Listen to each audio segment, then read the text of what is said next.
Welcome back to Key Talk Media. This your host, Key Talk. Check it out, man. All right. You already know. I want to give a shout out to Notification Gang and Key Talk Gang, even though they're really the same thing, for rocking with me every single video. If you listen to my voice right now, go ahead and like the video and hit the bell so you get a notification every time I drop a video.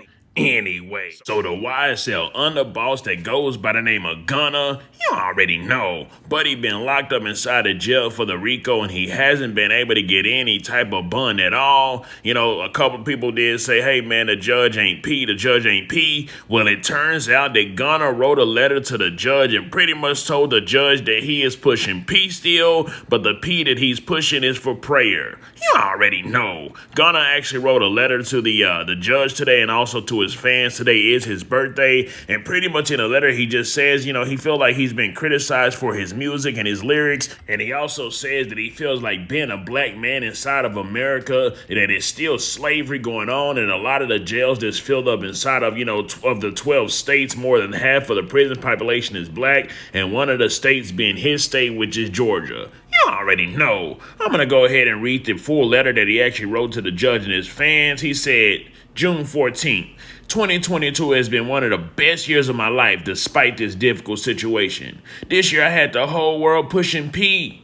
Growing up from where I come from, a marginalized neighborhood, I never dreamed my art would change my life and the lives of my loved ones. My life, I've seen black men, black women, and black children constantly attacked, hated, murdered, berated, belittled, silenced, judged, used, and held captive. I use my art form, my gift from God, to change my circumstances. I work, I honor my craft, I worked hard, I empower black women in my industry. I lived in the recording studio. I lived on the road. I worked every day to show God how grateful I am for my gift, for my art, and for my life to be able to provide for my loved ones. For now, I don't have my freedom, but I am innocent. I am being falsely accused and will never stop fighting to clear my name. The picture that is being painted of me is ugly and untrue. My fans know I love to celebrate life. I love my family. I love travel. I love music. I love my fans. I have all faith in God. Grant me justice for the purity in my heart and the innocence of my actions. As a black man in America, it seems as though my art is only acceptable when I'm a source of entertainment for the masses. My art is not allowed to stand alone as entertainment. I'm not allowed that freedom as a black man in America. It is a sad reality that slavery is still alive in America today and still affecting my people. In 12 states, more than half of the prison population is black. One of those states is Georgia. Nothing will stop me from chasing my dreams. I won't stop being a good person, even if some unnamed and unknown accusers want the world to see me as a bad person. When I was free, I was good and kind to my community around me, and when I'm released, I will do the same thing all over again.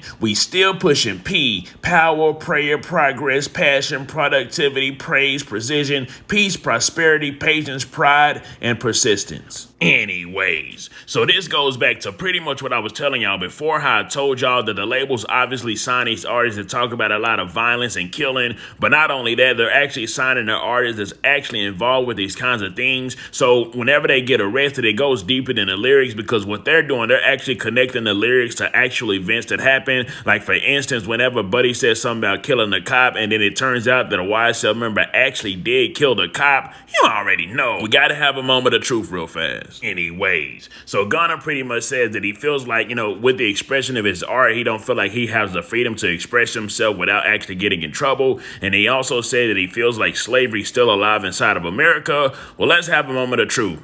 The honest truth is, a lot of you rappers, y'all already understand this. Unless y'all are talking about violence and killing other black people, y'all aren't able to make, you know, the millions of dollars. Actually, Young Thug came out and said, man, you know, Lil Key, he really like a J. Cole kind of rapper, but he know if he rap like that old Young Thug, you know, talking about the violence and stuff, that he gonna make a whole lot of millions of dollars. But if he do like the J. Cole rap, he ain't gonna really make no money. So all of y'all rappers already understand that you're literally pushing poison out to the kids and to the youth, because that's who actually follow follows y'all, which, and then you said that you understand that slavery is still existing. And then you also said that, most of the people inside the jails are black. So y'all already understand that a lot of the black people don't have any type of congressman that they look up to, or any, barely even got fathers that they look up to. So they're looking up to the rappers. So all the time that the rappers are actually rapping about violence, then the kids and then the youth are actually going to go enact that violence that the actual rappers are rapping about. And the rappers already know this, but they got to keep doing it simply because they know that's how they're going to make their money.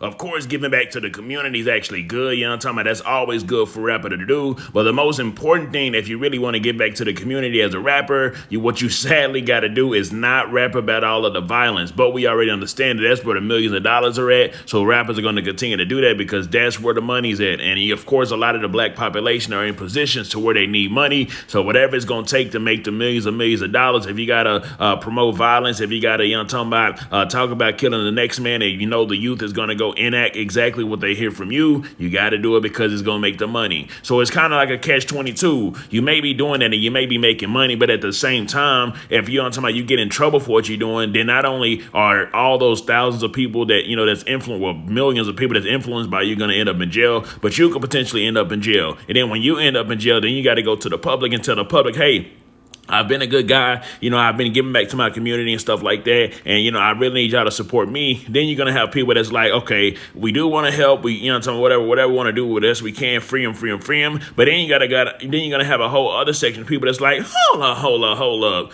Man, you niggas been pushing poison, and y'all already know y'all been pushing poison. Y'all done literally said it in the interviews that y'all been pushing poison, and now you want us to come back and help you after all the people that's probably been influenced by you and pretty much, got locked up because of your music. It ain't no way in blue hell I'm supporting that. Man, people can defend it and deny it all they want, but at the end of the day, rap is a very self-destructive kind of thing. It's self-destructive because, yes, let's just say you got a gangster rapper that's actually out here catching bodies, right? You put him in a studio, he make it his song, and his song, of course, is about catching more bodies. So now that rapper gets more money, I'm talking about, they got more money to go spend on catching more bodies, and then not only that, it's going to get influenced by the youth. The youth is going to get influenced by the music, so now the youth is going to go start doing exactly what that rapper's doing.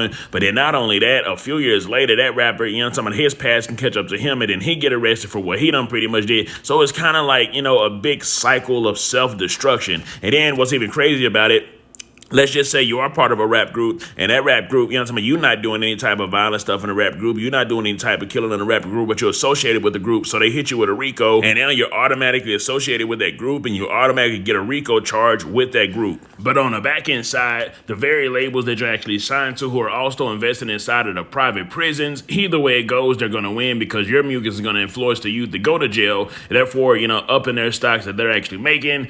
So, at the end of the day, hip hop has actually turned into a humongous, self-destructing force for the entire black community. But on the same token, I got to keep it 100. The music be lit, and it ain't about to change no time soon because there's too much money been made in too many different sectors of, talking about the entertainment industry to the prison complex industry and probably even other industries as well. You already know. Just listen to this. I done did a jacking, now I'm full rapping. I put on my brothers, I put on my had to wear the dress, cause I had to stick. You know where the bag at, tell me where it is. I came from rag to riches, I can no longer disguise it, cause I'm rich, yeah, I got all that. Hard, I can't even. I'm being 100. That shit hard, and it ain't gonna stop. Anyways, let me know something. So do y'all kind of understand, what Gunna is saying, but then also on the same token, why they're actually charging them for actual crimes that they're alleging that actually happened, but on the same token as well, seeing how the hip-hop music actually is extremely destructive to the black community and just destructive. It's self-destructive within itself as well because, of course, it is about all the violence. But on that same token, the music is lit. Let me know something. Coming out below, let me know what you think about this entire ordeal. I'm out.